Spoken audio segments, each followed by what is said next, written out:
শুভেচ্ছা,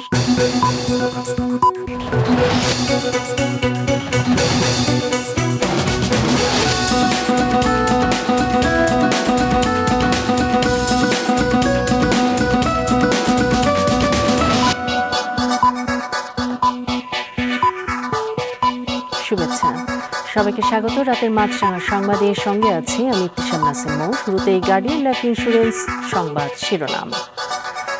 রাজধানীর ফার্মগেটে metro rail থেকে বিয়ারিং প্যাড খুলে পড়ে এক পথচারীর মৃত্যু হয়েছে। প্যাড খুলে পড়ার দ্বিতীয় ঘটনা এটি। বুয়েট বলছে এর নকশা, মান ও ব্যবহার নিয়ে শুরু থেকেই তাদের আপত্তি ছিল।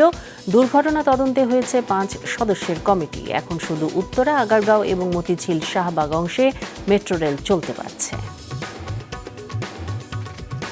নির্ধারিত সময়ে জাতীয় নির্বাচনের তাগিদ দিয়েছেন বিভিন্ন রাজনৈতিক দলের নেতারা। বিএনপি নেতারা চান সংঘর্ষের রাজনীতি বন্ধ হোক।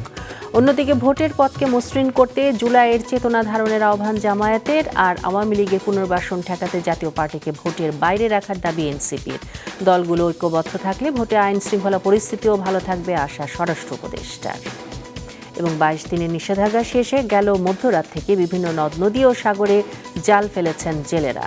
নদীতে ইলিশ কম ধরা পড়লেও সাগরে যাওয়া জেলেদের ভাগ্য কিছুটা ভালো, যদিও প্রথম দিনে ছোট মাছের পরিমাণই বেশি। দেশের জলসীমায় ভারতীয়দের ঢোকা বন্ধের দাবি জানিয়েছেন জেলেরা। এদিকে ইলিশ কিনতে বাজারে ক্রেতাদের ভিড় দেখা গেছে। শুনছিলেন শিরোনাম, এবার বিস্তারিত। রাজধানী ফার্মগেট এলাকায় মেট্রো লাইনের বিয়ারিং প্যাড খুলে পড়ে এক পথচারীর মৃত্যু হয়েছে। বেলা 12:30টার দিকে এই ঘটনার পর ট্রেন চলাচল বন্ধ হয়ে যায়। পরে উত্তরা, আগারগাঁও এবং মতিঝিল শাহবাগ অংশে মেট্রো রেল চালু করে কর্তৃপক্ষ। ঘটনা তদন্তে 5 সদস্যের কমিটি গঠন করা হয়েছে। দাউদ হাসানের রিপোর্ট। মেট্রো রেলের উড়াল পথ নির্মাণের গুরুত্বপূর্ণ উপকরণ বিয়ারিং প্যাড, যা ব্যবহার হয় পিলার ও উড়াল পথের সংযোগস্থলে। মেট্রো রেলে এই বিয়ারিং প্যাডের নকশা, মান ও ব্যবহার নিয়ে শুরু থেকেই আপত্তি ছিল বুয়েটের, কিন্তু তখন এ বিষয়ে কোনো পদক্ষেপ না নেওয়ায় আবারও বিয়ারিং প্যাড খুলে পড়ার মতো ঘটনা ঘটেছে বলে মনে করেন বিশেষজ্ঞরা। যেহেতু ঘটনাটা রিকারেন্ট, বারবার ঘটছে, তার মানে বুঝতে হবে যে এখানে নকশাগত ত্রুটি আছে। প্রায় 3টা জায়গায় আমাদের এস শেপ কার্ভ বসে আছে এবং এই কার্ভ জায়গাটা কিন্তু ঝুঁকিপূর্ণ। যে 1 বছর আগে এই ঘটনা ঘটার পরে আমি কিন্তু বারবারই বলেছি যে এটা একটা সেফটি অডিট হওয়া উচিত এবং নকশার একটা অডিট হওয়া উচিত। এই বিয়ারিং প্যাডের তার যে আয়ুষ্কাল এবং এটার যে স্ট্রেংথের যে বিষয়, সেটা একটা বিষয়। সেখানেও একটা আপত্তি ছিল। 2-1টা বিয়ারিং প্যাড সেটা অনেকটা বাতিলযোগ্য বলেই ঘোষণা করা হয়েছিল। পরবর্তীতে এটা আবার পাশ করানো হয়েছে। তো সেটা কিভাবে পাশ হলো এটা একটু খতিয়ে দেখা দরকার। বেলা 12:15টার দিকে রাজধানী ফার্মগেটের মেট্রো স্টেশনের সামনে প্রায় 150 কেজি ওজনের বিয়ারিং প্যাড খুলে পড়ে এক পথচারীর উপর। এতে ঘটনাস্থলে নিহত হন তিনি। আর প্যাড খুলে পড়ায় বন্ধ হয়ে যায় মেট্রো চলাচল। প্রত্যক্ষদর্শীরা জানান এই ঘটনায় নিহত ছাড়া আহত হন কয়েকজন। ভয়াবহ একটা শব্দ হলো ওই টাইমে, পরে আমরা এখান থেকে দেখছি অন্য লাশ করে রয়েছে।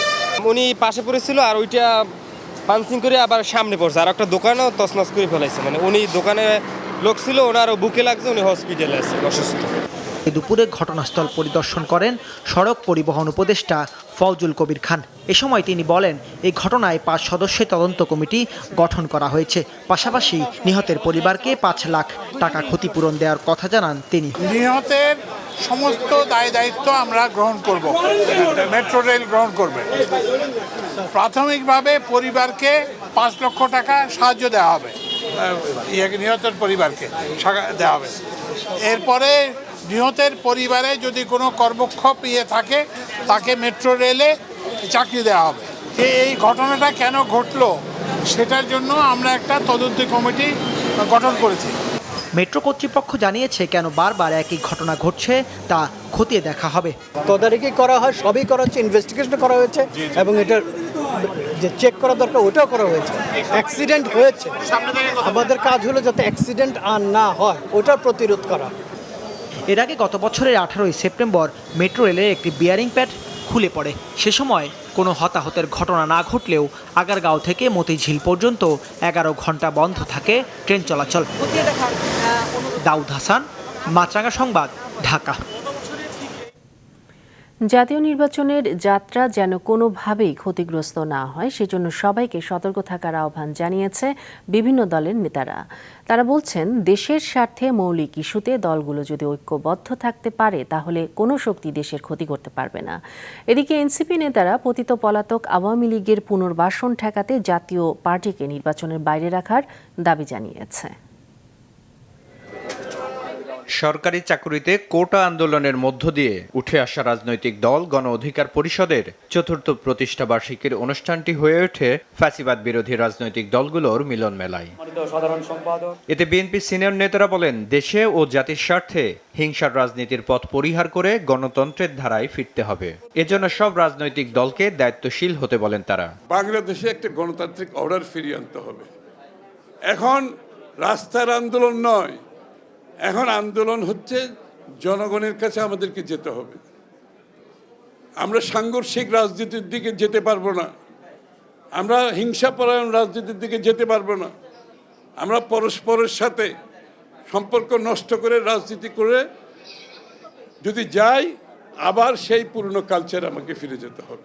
এই জুলাই সনদ হবে জাতীয় জীবনে রাজনৈতিক সমঝোতার একটা ঐতিহাসিক দলিল, পূর্ণাঙ্গ দলিল, যা বাস্তবায়নের জন্য আমরা সবাই প্রতিজ্ঞাবদ্ধ, অঙ্গীকারাবদ্ধ।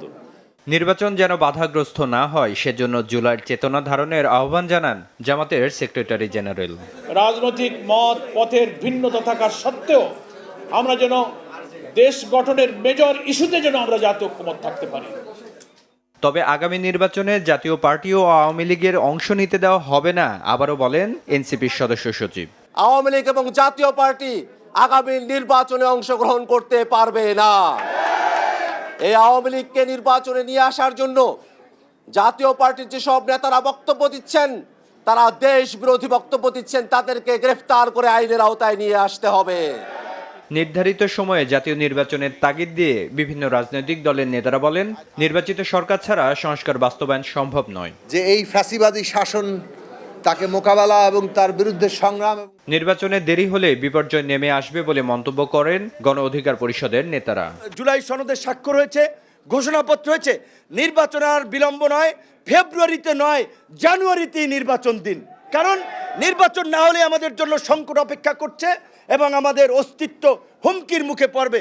আমরা বিভাজিত হয়ে পড়েছি, যে কারণে আজকে সেই দিল্লিতে পালিয়ে থাকা ফ্যাসিস্ট শেখ হাসিনা এবং আওয়ামী লীগ তারা নানানভাবে নানান পন্থায় ফিরে আসার চক্রান্ত করছে। অনুষ্ঠানে জুলাই জাতীয় সনদ বাস্তবায়নের নিশ্চয়তা চান শহীদ পরিবারের সদস্যরা। ওদের যেন সঠিক মূল্যায়ন করা হয়, এটাই আমি চাইবো।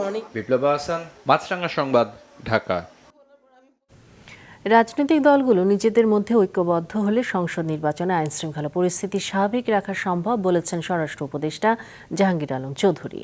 দুপুরে সচিবালয়ে আইনশৃঙ্খলা বিষয়ক কোর কমিটির বৈঠক শেষে সাংবাদিকদের তিনি আশ্বস্ত করে আরও জানান, নির্বাচনের সময় লেভেল প্লেইং ফিল্ড থাকবে। আসছে জাতীয় নির্বাচনের আগে ও পরে অপরাধ দমনে সিম কার্ডের পরিমাণ কমিয়ে আনা হবে জানিয়ে স্বরাষ্ট্র উপদেষ্টা বলেন, বর্তমানে 10টি পর্যন্ত সিম কেনা গেলেও ধীরে ধীরে এর পরিমাণ ব্যক্তি পর্যায়ে 2টিতে নিয়ে আসা হবে। এতে নির্বাচন ঘিরে অপরাধ সংগঠনের মাত্রা কমবে বলে দাবি করেন উপদেষ্টা। তার যদি নিজস্ব সমাধান করে ফেলায় এবং জনগণ যদি সচেতন থাকে তবে নির্বাচন আলাদা দিলে ভালো হবে। সিম কার্ডগুলো আমরা কমায় নিয়ে আসবো। এটা 10টা থেকে আমরা আস্তে আস্তে এটা 2টায় গিয়ে আমরা থামবো, কিন্তু এই মুহূর্তে আমরা 2টায় যেতে পারবো না, বাট আমরা আস্তে আস্তে কমায় নিয়ে আসবো। আগামী জাতীয় নির্বাচনের ভোট কেন্দ্রের তালিকা চূড়ান্ত করেছে নির্বাচন কমিশন। বিকেলে কমিশন ভবনে কমনওয়েলথের প্রাক নির্বাচনী পর্যবেক্ষক দলের সঙ্গে বৈঠক শেষে কথা জানিয়েছেন কমিশনের সিনিয়র সচিব আক্তার আহমেদ। পর্যবেক্ষক দলকে নির্বাচনের যাবতীয় প্রস্তুতি জানানো হয়েছে বলেন তিনি। এদিকে কমনওয়েলথের প্রাক নির্বাচনী পর্যবেক্ষক দল জানিয়েছে, তারা নির্বাচন পূর্ববর্তী পরিস্থিতি পর্যালোচনা করতে 31শে অক্টোবর পর্যন্ত থাকবেন। এই সময়ে রাজনৈতিক দল, সরকারের বিভিন্ন মন্ত্রণালয়, গণমাধ্যম সহ বিভিন্ন অংশীজনের সাথে তাদের বৈঠক হবে। In supporting Bangladesh in the weeks and months ahead, not just for the elections but also looking beyond the elections to the post-election phase, when we would also be looking very keenly at how we can support Bangladesh in the next governance cycle. প্রাথমিকভাবে খসড়াটা হয়েছে, তারপরে এটা আমরা প্রকাশ করেছিলাম, কিছু সংশোধনের প্রস্তাব এসেছিল, সেটাও করা হয়েছে। কেন্দ্রের চূড়ান্ত তালিকাটা হয়েছে। আসলে কি আতঙ্কিত বা দুশ্চিন্তাগ্রস্ত হওয়ার মতন পরিস্থিতি হয়েছে? আমার বিশ্বাস হয়নি। জোট করলেও নিজস্ব প্রতীকে ভোট করতে হবে গণপ্রতিনিধিত্ব আদেশের এই সংশোধনীর সাথে দ্বিমত জানিয়েছে বিএনপি। সকালে রাজধানীর আগারগাঁওয়ে নির্বাচন কমিশন ভবনে সিইসির সাথে বিএনপি চেয়ারপারসনের উপদেষ্টা ইসমাইল জবিউল্লাহর নেতৃত্বে 3 সদস্যের একটি প্রতিনিধি দল বৈঠক করে। এ সময় জোটে একটি প্রতীকে নির্বাচন করা যাবে এমন বিধান বহাল রাখতে বিএনপির পক্ষ থেকে সিইসিকে চিঠি দেওয়া হয়। পরে ব্রিফিংয়ে জানানো হয় কোনো রাজনৈতিক দলও এই বিষয়টি সংশোধনের প্রস্তাব দেয়নি। জোট করলেও ভোট করতে হবে দলীয় প্রতীকে, এমন নিউজ দেখে আমরা বিস্মিত হয়েছি। বাংলাদেশ জাতীয়তাবাদী দল এই সংশোধনীর সাথে একমত নয় এবং এই সংশোধনী বা পরিবর্তন বিএনপির কাছে গ্রহণযোগ্য নয়। কিন্তু যখন জোটবদ্ধ হয় তখন সে তার নিজের প্রতীক নিয়ে করবে না জোটের অন্য কোনো দলের প্রতীক নিয়ে করবে, সেটা সিদ্ধান্ত নেওয়ার অধিকারও তার রয়েছে এবং সেইভাবেই নির্বাচন হয়েছে এই পর্যন্ত। মাছ ধরার উপর 22 দিনের নিষেধাজ্ঞা শেষে গত মধ্যরাত থেকে আবারও দেশের বিভিন্ন নদ নদী ও সাগরে জাল ফেলছেন জেলেরা। নদীতে তাদের জালে ইলিশ কম ধরা দিলেও ঝাঁকে ঝাঁকে ইলিশ ধরা পড়ছে সাগরে। বিস্তারিত ডেস্ক রিপোর্টে। গেল মধ্যরাতে নিষেধাজ্ঞা শেষে চাঁদপুরের পদ্মা মেঘনায় শুরু হয়েছে জেলেদের মাছ শিকার। তবে তারা নদীতে জাল ফেলে পাচ্ছেন না পর্যাপ্ত ইলিশ। নদী থেকে ফিরে জেলেরা জানান যে পরিমাণ ইলিশ ধরা পড়েছে তাতে লাভ তো দূরের কথা, তেল খরচই উঠবে না। নদীতে গেছি, মাছ টাছ নাই, নদীর দিকে অনেক হতাশ হয়ে তারপরে ঘাটের দিকে ফিরছি। গতকালকে রাত থেকে এই পর্যন্ত নদীতে ইলিশ মাছ নেই, টোটাল মাছ নেই। ইলিশ সরবরাহ কম থাকায় চাঁদপুরের পাইকারি বাজারে 1 কেজি ইলিশ 2500, 800 থেকে 900 গ্রামের ইলিশ 2000 থেকে 2200 ও 5 থেকে 600 গ্রামের ইলিশের কেজি 1500 থেকে 1800 টাকায় বিক্রি হচ্ছে। একদিন পরে বোঝা যাবে, কালকে বোঝা যাবে যে মাছ তারা কিছু পেয়েছে কিনা। এরপরে আরো 1 সপ্তাহ পরে যদি মাছ কন্টিনিউ থাকে তাহলে বোঝা যাবে যে হ্যাঁ, শীতে অফ সিজনে কিছু মাছ থাকতে পারে। প্রায় একই চিত্র লক্ষ্মীপুরের মেঘনা ও পটুয়াখালীর পায়রা নদীতে। নদীতে জাল ফেলে অল্প কিছু ইলিশ পাওয়া গেলেও আকার ছোট, আর বেশিরভাগ জেলেই ফিরছেন খালি হাতে। মাছ ওরকম পায়নি, কেউ 700 টাকার, কেউ 1200 টাকার মাছ পেয়েছে। 22 দিন অভিযান মানার পরে আজকে গাঙ্গে গেছিলাম, গাঙ্গে গিয়ে মাছ বেচতে হলো 500 টাকা। ভোলার মেঘনা এবং তেঁতুলিয়া নদীতেও ধরা পড়ছে না আশানুরূপ ইলিশ। কিছু মাছ ধরা পড়লেও সেগুলো ছোট বলছেন জেলেরা। মনে করছিলাম যে অনেকদিন পরে মাছ পাওয়া যাবে, কিন্তু আজকে ঘাটে আইসা দেখি কোনো ইলিশ মাছ তেমন নাই। দাঁড় জানা করছি, কিস্তি চালাইতেই না, নিজের ভাতটা খাইতেই না, এই পর্যন্ত কষ্ট ক্লাস করে খাইতে আছি। মানিকগঞ্জের পদ্মাতেও মিলছে না পর্যাপ্ত ইলিশ। এতে যেমন হতাশ জেলেরা তেমনি ক্রেতারা। একই পরিস্থিতি রাজবাড়ীতেও। এবারে মাছ সংখ্যা কম, দামও অত্যন্ত বেশি, মানে 2 গুণ 3 গুণ বেশি দাম। সারা রাতে ইলিশ জাল পাইছি 2100 বেশি, মাছ পাওয়ার দরকার ছিল আরো। তবে ভিন্ন চিত্র দেখা গেছে নোয়াখালীতে। প্রথম দিনেই সাগরে গিয়ে ঝাঁকে ঝাঁকে ইলিশ পেয়েছেন জেলেরা। এতে ব্যস্ততা ফিরেছে ইলিশের ঘাটগুলোতে। তবে যেসব ইলিশ ধরা পড়েছে সেগুলোর বেশিরভাগই ছোট বলে জানান জেলে ও বিক্রেতারা।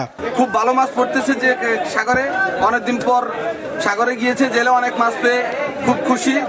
বাংলাদেশের সীমানায় ঢুকে যাতে কোনো ভারতীয় জেলে ইলিশ আহরণ করতে না পারে সেজন্য নিষেধাজ্ঞার পরও প্রশাসনের নজরদারি দরকার বলে জানিয়েছেন সাগর থেকে আসা জেলেরা। সাদেকুর রহমান সিদ্দিকী, মাছরাঙা, নিউজ ডেস্ক। রাজশাহী বিশ্ববিদ্যালয়ে কেন্দ্রীয় ছাত্র সংসদ রাকসু ও হল সংসদ ও সিনেট ছাত্র প্রতিনিধি নির্বাচনে নির্বাচিতরা শপথ গ্রহণ করেছেন। বিকেলে রাজশাহী বিশ্ববিদ্যালয়ের কাজী নজরুল ইসলাম মিলনায়তনে এই শপথ অনুষ্ঠান হয়। রাকসুর ভিপি GS মোট 23 জন নির্বাচিত প্রতিনিধিকে শপথ বাক্য পাঠ করান রাকসুর সভাপতি ও বিশ্ববিদ্যালয়ের ভিসি অধ্যাপক সালেহ হাসান নকিব। হল সংসদের মোট 15টি করে পদে শপথ বাক্য পাঠ করান 17টি হলের প্রাধ্যক্ষরা। গাইবান্ধায় আমন খেতে ইঁদুর ও মাজরা পোকার আক্রমণ ও গোড়া পচা রোগ দেখা দিয়েছে। এতে লোকসানের আশঙ্কা করছেন কৃষকরা। জেলা রিপোর্টার সিদ্দিক আলম দয়ালের পাঠানো তথ্য ও ছবিতে দেখুন ডেস্ক রিপোর্ট। আবহাওয়া অনুকূল হওয়ায় এবার আমন আবাদ করে বাম্পার ফলনের আশা করেছিলেন গাইবান্ধা সদর, সুন্দরগঞ্জ, ফুলছড়ি ও পলাশবাড়ী সহ 7 উপজেলার কৃষকরা। কিন্তু সম্প্রতি ইঁদুর ও মাজরা পোকার আক্রমণের পাশাপাশি গোড়াপচা রোগের সংক্রমণ দেখা দিয়েছে বিভিন্ন স্থানের আমন খেতে। এতে দিশেহারা হয়ে পড়েছেন কৃষকরা। ওষুধ ছিটিয়েও পাচ্ছেন না কোনো প্রতিকার। অভিযোগ তাদের। 4 বিঘা মাটি ধান খাওয়া শেষ করছে, আমি তো ওষুধ দেই, মন করে যে এন্দুর মরে না, তা আমি খামো কি বাঁচিয়ে যাবো কি? এমন অবস্থা কারেন্ট পোকা ধরছে, মাজরা পোকা শিষ্ট মনে ওরা কাটতে ফেলাচ্ছে। জমি তো 2বার স্প্রে করলাম, তাতে তো খুব একটা ভালো রেজাল্ট পাওয়া যাচ্ছে না। তখন আমরা চিন্তা করছিলাম এবার 12-13 মণ করে হবে ধান, কিন্তু মাজরা পোকা এবং কারেন্ট পোকার কারণে দেখা যাচ্ছে যে 5-6 মণ বেশি হবে না। তাও হবে কিনা একটা সন্দেহ আছে। মাজরা পোকা ও গোড়াপচা রোগের সংক্রমণ এড়াতে সঠিক পদ্ধতিতে পরিমিত পরিমাণ কীটনাশক প্রয়োগের পাশাপাশি ইঁদুর দমনে নানা কৌশল অবলম্বনের পরামর্শ দিয়েছেন সংশ্লিষ্ট কর্মকর্তা। এটা কীটনাশক স্প্রে করার জন্য কিছু নিয়ম আছে। কৃষক ভাইরা যদি এই নিয়ম অনুযায়ী যদি বালানাশকটা প্রয়োগ না করে তাহলে এটা কার্যকারিতা কিছুটা কমে যায়। তবে কীটনাশক প্রয়োগ করলে এটা কাজ করবে। কোনো কীটনাশক দ্রুত কাজ করে, কোনোটা ধীরে ধীরে কাজ করে। এক্ষেত্রে তাকে সেটা সময় দিতে হবে, একটা ইন্টারভাল আছে, সেই সময়টা দিলে এখানে পোকার জন্য এটা কাজ করবে। কৃষি সম্প্রসারণ অধিদপ্তরের তথ্যমতে এবার জেলার 7 উপজেলার 1,22,000 হেক্টর জমিতে আমন আবাদের লক্ষ্য ধরা হয়েছে। মাছরাঙা নিউজ ডেস্ক।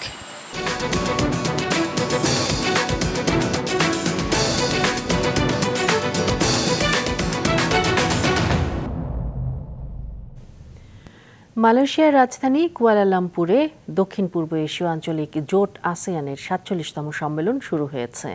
আজ থেকে শুরু হওয়া 3 দিনের এই সম্মেলন এখন বিশ্ব কূটনীতির কেন্দ্রবিন্দুতে পরিণত হয়েছে। এর উদ্বোধন করেন মালয়েশিয়ার প্রধানমন্ত্রী ও আসিয়ান চেয়ার আনোয়ার ইব্রাহিম। এতে অংশ নিতে সকালে কুয়ালালামপুরে পৌঁছেছেন মার্কিন প্রেসিডেন্ট ডোনাল্ড ট্রাম্প। তার উপস্থিতিতে সম্মেলনে শান্তি চুক্তি সই করেছে থাইল্যান্ড ও Colombia. We see rising contestation post. It must be Myanmar owned ASEAN. শেষ করছি রাতের সংবাদ। যাবার আগে গার্ডিয়ান লাইফ ইন্স্যুরেন্স সংবাদ শিরোনামগুলো আরও একবার। মেট্রো রেলের বিয়ারিং প্যাড খুলে পথচারীর মৃত্যু। আগারগাঁও মতিঝিল অংশে মেট্রো বন্ধ। প্যাডের মান ও ব্যবহার নিয়ে আপত্তি ছিল বিশেষজ্ঞদের। সংঘর্ষের রাজনীতি বন্ধ চায় বিএনপি। ভোটের পথকে মসৃণ করতে জুলাই চেতনা ধারণের আহ্বান জামায়াতের। জাতীয় পার্টিকে ভোটে চায় না এনসিপি। এবং নিষেধাজ্ঞার পর ইলিশ ধরা শুরু। নদীতে কম ধরা পড়লেও সাগরে পাওয়া যাচ্ছে প্রচুর ছোট মাছ। জলসীমায় ভারতীয়দের ঢোকা বন্ধের দাবি জেলেদের। এ ছিল এখনকার মতো। ফেসবুকে আপডেট পেতে ভিজিট করুন মাছরাঙা টেলিভিশনের পেজে। ইউটিউব চ্যানেলেও দেখতে পারেন আমাদের সংবাদ, প্রতিবেদন এবং অনুষ্ঠান। দর্শক, রাস্তার ধুলো ও ধোঁয়া ফুসফুসের ক্ষতির কারণ হতে পারে, তাই জীবাণু ও ফুসফুসের সংক্রমণ থেকে সুরক্ষিত থাকতে ব্যবহার করুন ফেস মাস্ক। এতক্ষণ সঙ্গে থাকার জন্য ধন্যবাদ।